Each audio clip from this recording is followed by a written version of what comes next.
Então vamos lá, vamos dar sequência aqui, né, e vamos fazer só algumas modificações. O título aqui vai ser lista de produtos. Aqui abaixo, né, nós vamos ter então uma opção para poder criar um novo produto. Isso aqui já foi explicado também no módulo anterior, tá? Olha o que é um Action Link, né? Toda vez que eu coloco um Create, ele me mostra aqui acima. Aqui, na verdade, perdão, eu até coloquei errado. Aqui é a Action na qual ele vai chamar, e aqui o nome do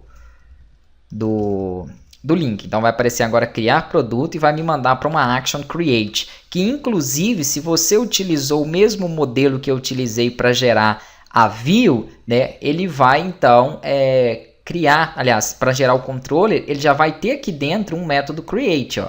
E aí nós vamos já pedir para ele retornar uma view, né, que vai então gerar o novo produto. Ainda nós não temos essa view criada, mas já nós vamos ter ela. Eu vou explicar isso aí passo a passo. Aqui abaixo vai ter outros links também, que é para poder editar. A gente vai chegar lá para poder ver os detalhes e para poder excluir. E eu não vou modificar também o nome das actions. Por quê? Porque se você olhar lá no modelo, nós vamos ter actions já criadas aqui dentro do controller, ó, com esses nomes. Edit, né, delete. Então isso vai facilitar tudo para mim no final. Então não preciso de mudar isso aqui, porque são as referências para as actions nas quais ele vai mandar. O que eu preciso fazer para que isso funcione? Deixa eu só clicar aqui para ele poder executar o projeto, né? Vamos executar o projeto, vamos acessar o nosso controle produto e a nossa página index, né? Com isso, ele vai então ter que trazer para a gente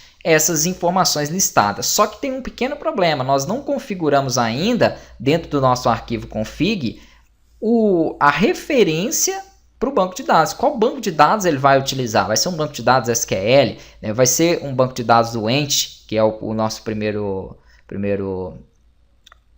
foco agora, né? A gente vai trabalhar ali para ele já gerar essa estrutura para o banco Entity. Depois a gente trabalha com o SQL. Então assim, eu não configurei nada disso. Ele tem lá dentro a minha connection string. A primeira vez que ele executa, ele vai demorar um pouquinho, né? Ele tem lá dentro a minha connection string, só que ele não sabe de qual banco de dados ele vai me passar isso. Ele abriu, ó, o meu controle produto, né, e a minha função, o meu método index, me mostrou os labels que estão lá, e mesmo que tivesse correta conexão, ele não traria nada porque não existe ainda nada salvo no banco de dados.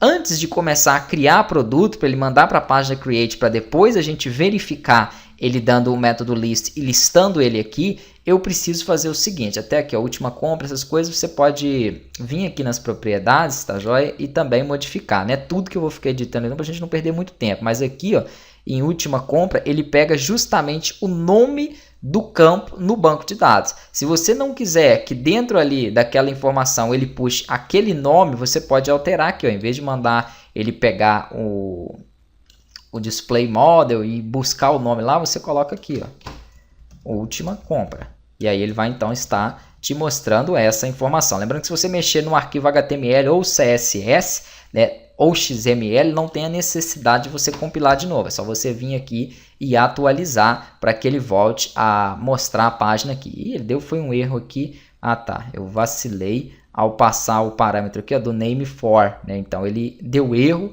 nesse meu display porque eu puxei ele direto com a string, né? Então vou colocar aqui para que ele não dê somente o display name, né? Não pode ser o for aqui não. O for é quando você vai puxar a partir de um modelo ali para que ele já coloque o nome de forma automatizada. Aí ele vai funcionar, a gente vai ter o nome que você quiser aqui no cabeçalho, tá joia? Mas então só essa informação, quando você for puxar através do banco de dados, então model é o objeto que associa a minha classe de produtos. Aí eu coloquei model.descrição, ele mostra ali o nome do campo descrição. Model.preço, ele mostra o nome do campo preço. Nesse caso aqui eu não quero que ele mostre porque tem um espaço, ficaria estranho. Então eu posso modificar, né, ao meu gosto. Vamos lá, vamos parar isso aqui só para a gente mexer um pouco no arquivo de config. Abre ele aqui, o web config. Vem na tag onde está o connection string e vamos fazer o seguinte.